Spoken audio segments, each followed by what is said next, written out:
On today's video, I'm gonna show you how to replace your high pressure fuel pump in your Chevy or GMC truck and SUV. And it's the same procedure on the Camaro with the V8 engine. The first step is depressurize the fuel system. I couldn't figure out how to do it by removing the fuse. I think the fuel pump is still being powered by the ECM, and you can't unplug the ECM because the vehicle won't be able to start. So I ended up using the skin tool. There is an option in the skin tool to shut off the fuel pump, and you will depressurize the fuel system. And if you don't have the GM skin tool, you can use one like this.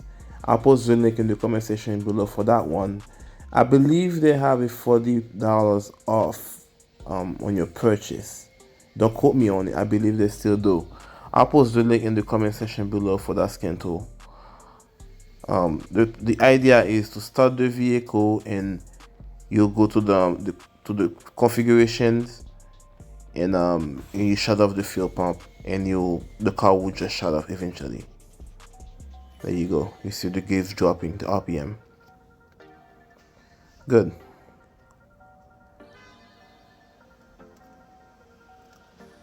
All right.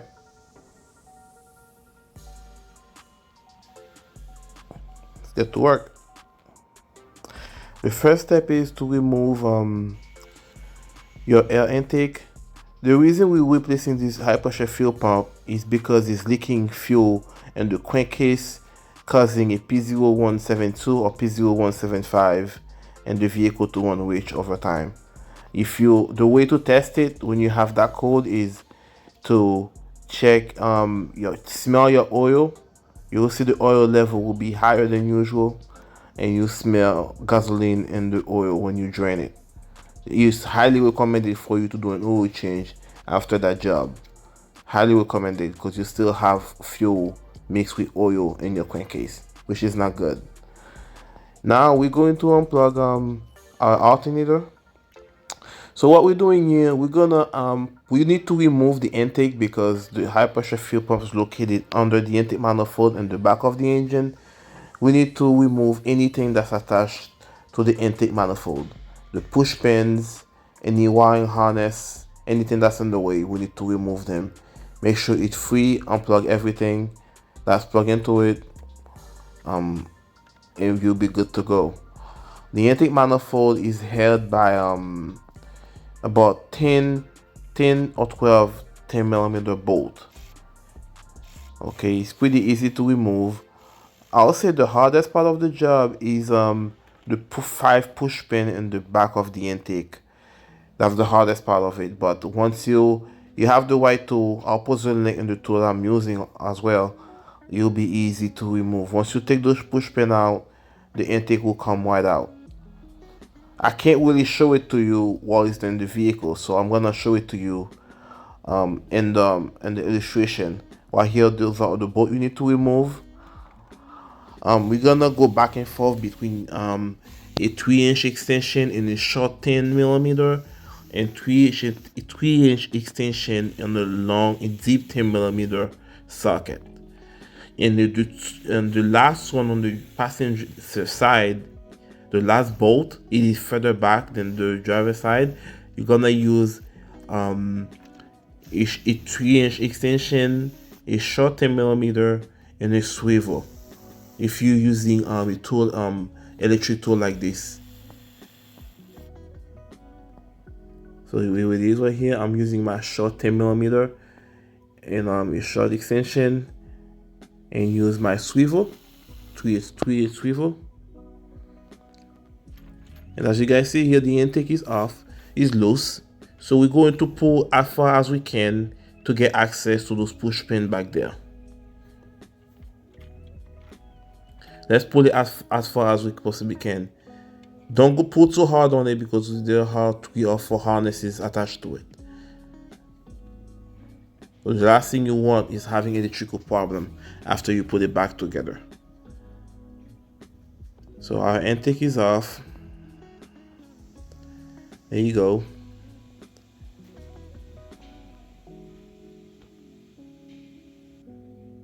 Now we're going to plug our intake port. Make sure no dirt and debris fall in there. That's the last thing you want. Now we're going to remove the insulation, noise suppression, insulation, whatever you want to call it. That's what it is. Because the high pressure fuel pump tends to be noisy when it's running. So we're going to plug our intake port. And now we're gonna remove this harness that's in the way. We're going to push it back, pretty much unhook it from the fuel injector well, and put it on the side so you can get access to the bolt. Let's unplug our high pressure fuel pump. There you go. Now we're gonna remove the fuel pump feed pipe to the high pressure fuel pump. We need to remove the engine cover on the driver's side in the PCV pipe so you can get access to the 10mm right there. Take that off. Now let's remove the clip that hold the fuel feed pipe out. You see returning clip.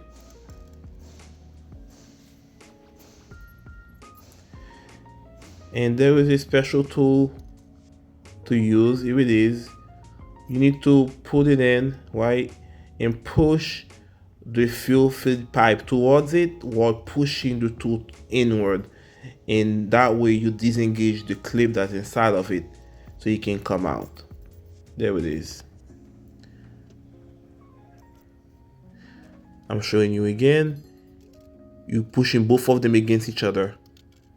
All right, you twist it and it will come out. There you go.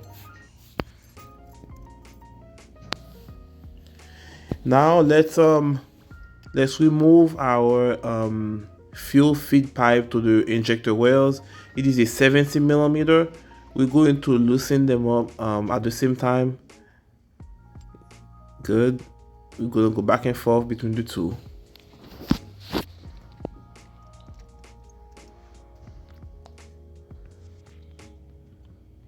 Good. You need to put a rag underneath it because you don't want fuel sitting there at the intake valley. So you put a rag underneath it because you still have some fuel remaining inside the lines even when you depressurize the system. Now we're gonna remove our high pressure fuel pump. It is a 30mm. It's two 30mm bolt.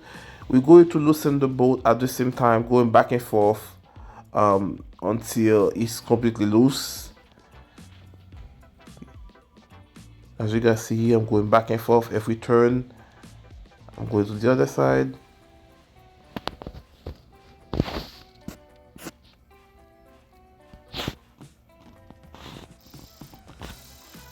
Good.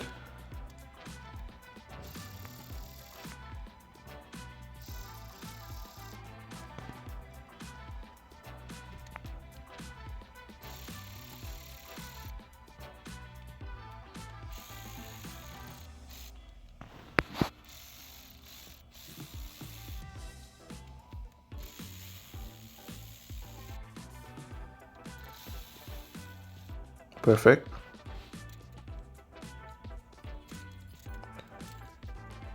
To take the bolt out. Now we're going to twist the high pressure fuel pump on the side so it can come out easier, so it doesn't get caught in the wiring harnesses. Good.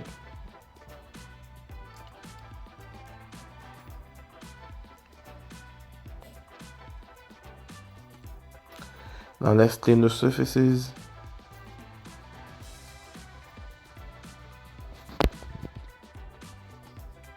Now we're going to use the special tool here. We're going to turn the engine crank pulley to make sure the tool is flush with the surface, the mating surface of the fuel pump. And we're going to turn it clockwise until the tool is fully seated, flush with the surface. So what you want the engine camshaft to be a base circle when you install the fuel pump. That's what you want. There you go. Perfect. That's the right position, and you will be good. I didn't have to turn that one that much. Just just literally 15 degree maybe. That's all I had to do. And once you do that, the high pressure fuel pump will be easier to install because you don't want pressure against the spring. It will be harder to torque those bolts down, and it will be harder to do anything with it.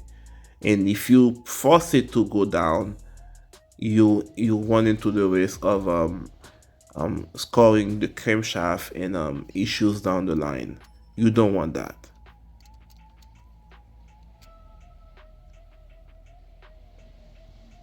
Even with the camshaft at base circle, I still have pressure against it. So imagine if the camshaft is on the lobe is on top, you'll see what happened. It will be really hard to do it. So as you guys see here, I'm still doing the same thing. I'm going back and forth. I'm not doing one side all the way in. I'm going a little bit here, a little bit there, until it is flush and even with the surface. Good.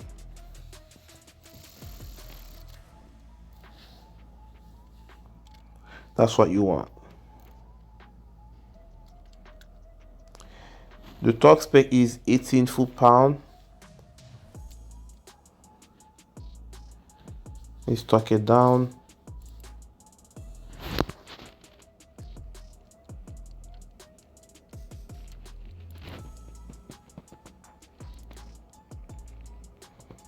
Good.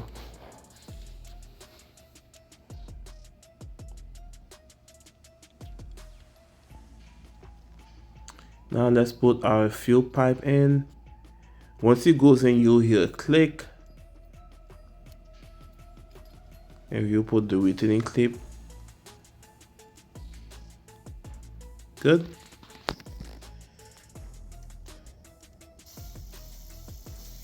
Now let's attach our fuel pipe to the valve cover.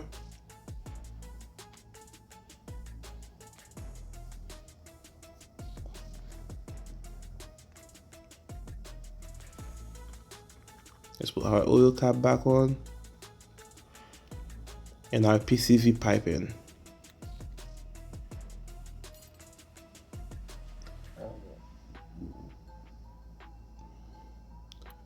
Let's plug everything in and we're going to install. By the way, those fuel pipe are one-time use.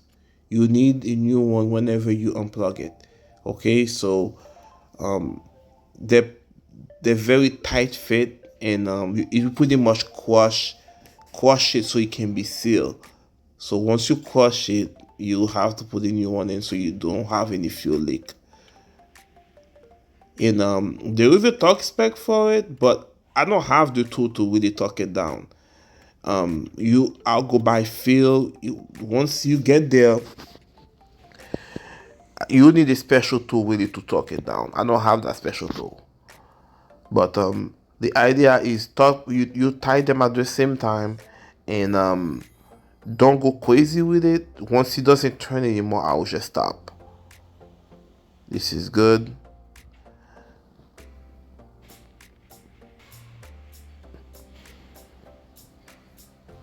Now let's put our insulator in, and our intake manifold ready to go in. And first, let's install new seal to the intake manifold.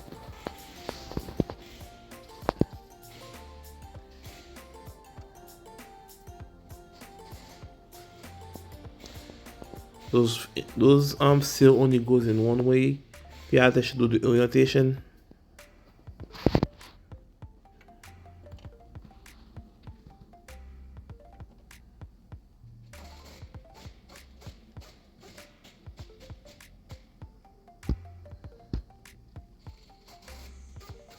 Good.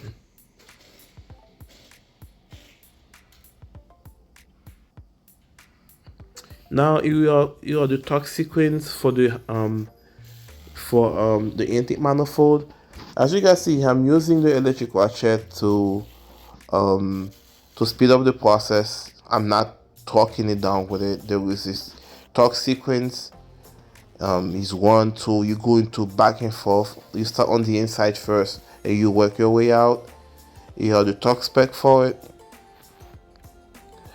and now everything is ready to go. Plug everything in.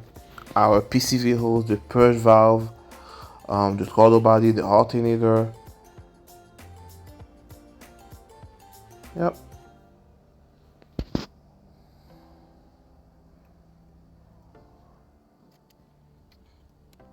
Good. And put your push pin in. Make sure those wiring harness are properly welded. Good. And our intake manifolds in.